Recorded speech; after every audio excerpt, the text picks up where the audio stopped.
fill in the blanks with correct articles and preposition। এই টপিকটা class 1 থেকে class 12 পর্যন্ত ভীষণ ইম্পর্টেন্ট। এছাড়াও তোমরা যারা বিভিন্ন রকম চাকরির পরীক্ষার প্রিপারেশান নিচ্ছ তাদের জন্য এই টপিকটা ভীষণ ইম্পর্টেন্ট।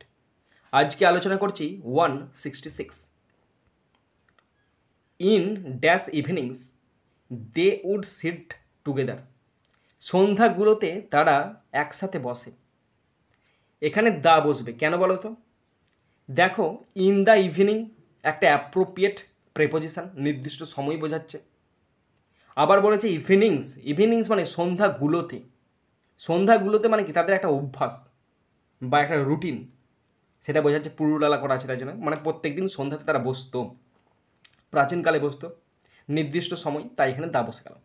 তারা একসাথে বসতো ড্যাশ দ্য ডাইনিং টেবিল, একটা নির্দিষ্ট জায়গা ডাইনিং টেবিল, সে ডাইনিং টেবিলে তারা বসতো। নির্দিষ্ট জায়গা বোঝাতে অ্যাট বসে, at the dining table. And rearrange the stamps, এবং স্ট্যাম্পগুলোকে সাজাতো। হি হ্যাড, তার ছিল dash album for each country, তার ছিল একটি অ্যালবাম, অ্যান অ্যালবাম। অ্যালবামের এটা ভাওয়েল, তাই বসে গেছে অ্যান। ওকে,